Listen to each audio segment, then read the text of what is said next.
Every change has a reason. Baby, let it come to you. Hey guys, it is Casey with Accidental Homeschoolers, and I am so glad to see you today.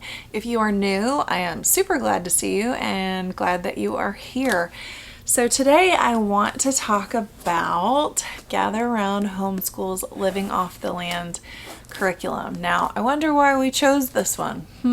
If you see my past videos, you know that our family has started a homestead and we want to live that life. And when I saw this one, and I had seen it previously before we had chosen to homestead, and it didn't really resonate. Now it resonates. So how do I feel about this? Are we enjoying it? Is it good? Yeah. I like what Gather Around Homeschool puts out. I've never really had an issue with anything. I think they're just getting better and better with what they put out. This has been super interesting for my son. It's been really interesting for me.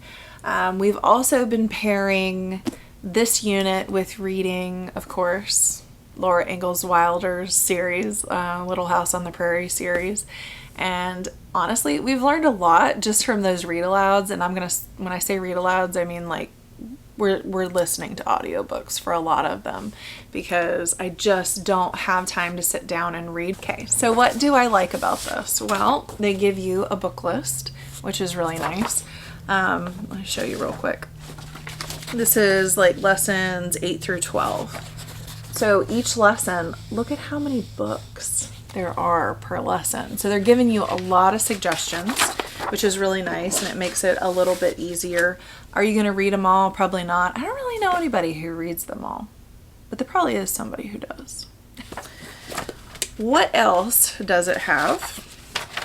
There are 20 lessons. They usually have about 20 lessons in their units. I'll show you this in a second, but pretty much this is following along sort of like the Oregon Trail idea.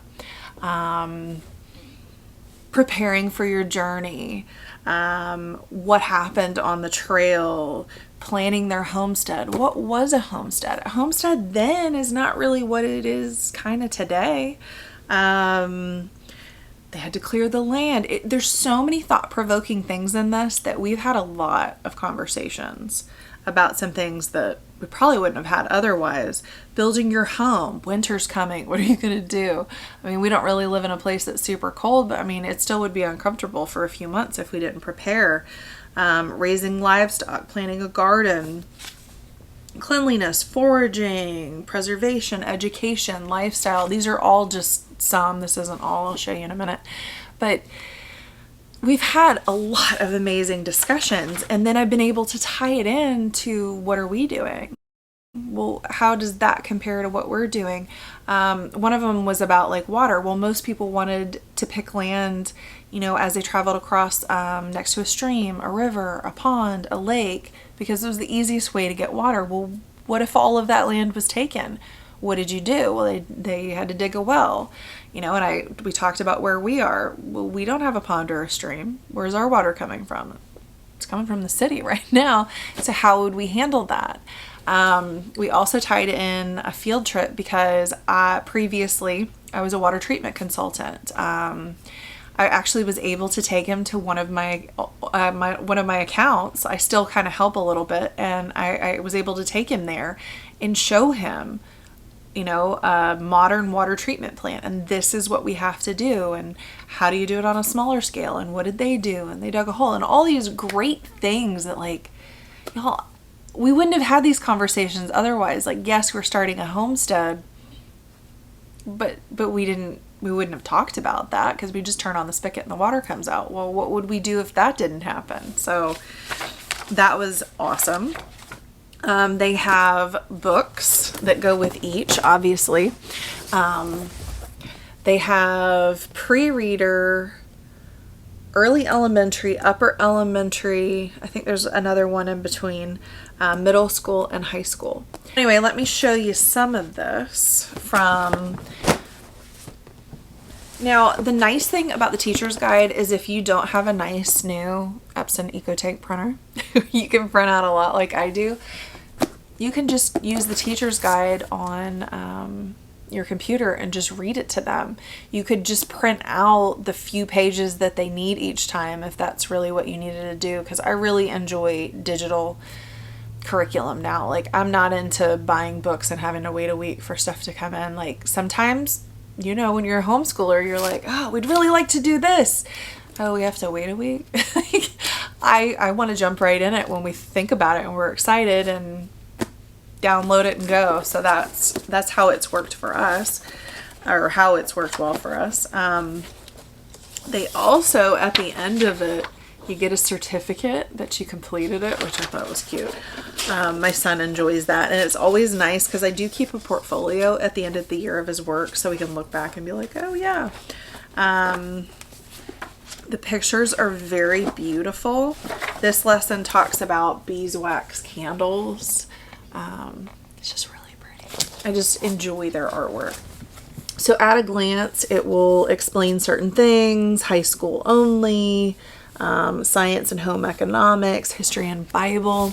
Now, for every lesson in the beginning, the cool thing,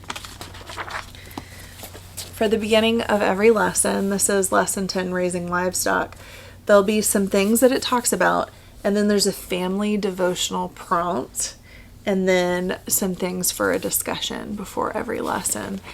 And it has had some in-depth things that we've not really thought about, I guess. And that I have to say, like, I truly did enjoy that. There are a few pages that you have to read. Oh, look, chickens. There are 3 or 4 pages that you need to read, but it's all really good information. It's not fluff. It's not like overly crazy. If you have middle school and high school kids, you could extend it. There are extensions for that kind of stuff. What else? Note taking. It provides spelling words. It has prompts for vocabulary words in the reading. The vocabulary words are in dark print, like this one, notorious. So I'll ask my son, what does notorious mean? And he'll just look at me, and then I'll read the sentence again. I'm like, okay, tell me what you think it means in context. And he's able to explain that, and then I'll have him write it down in his little journal, you know, notorious, what it means. So for the student book, this says week 5 seat work. There's nature journaling they could do. There's spelling words, which we've actually been using the spelling words, which it's kind of been nice. We just kind of put what we were doing down to do this for a while. Growing my character. This week I'm working on blank. Some of you may do this already, but it's helped. Too much is going on in our lives right now. This is actually open and go, and it's helped me tremendously to do a good job, have quality curriculum, have quality conversations, but not kill myself. Someone else did the work for us. Today's schedule, and it just has like 7 a.m. through like 7 p.m. to make them start thinking about their schedule. And that is also for upper elementary for that book. Checklist for this week, my character trait, copy work. There is a Bible verse that they can copy and memorize if you wish. Questions to ask, like, what day is it today? What's today's date? Checklist for the week, for all the stuff in here. It's been really nice. Things I've had him do, I've written on notebook paper and put it in here. The pages are beautiful. The seat work that they're doing, the activities that they're doing are good, you know. He's had to write a lot more, and because he's in 3rd grade, that's been really great, and he's a boy. So we've also struggled with that a little bit, and this, because he's interested, he's tending to push a little bit more, which has been really fun to finally see all of that come together. There's this fun activity. It's a pamphlet, Land of Opportunity, millions of acres of government land, last chance. I forget how much. I want to say it was 60 acres. I can't remember off the top of my head now that people used to get. But basically he had to make a pamphlet on, what's exciting. He wrote, you get free land, you get clean air and more space. You can have chickens. And it's fun. That's what he wrote. So anyway, this is one of those activities early on that I thought was like super cute. So it's been great. I've enjoyed it overall. Can't really say anything bad about it.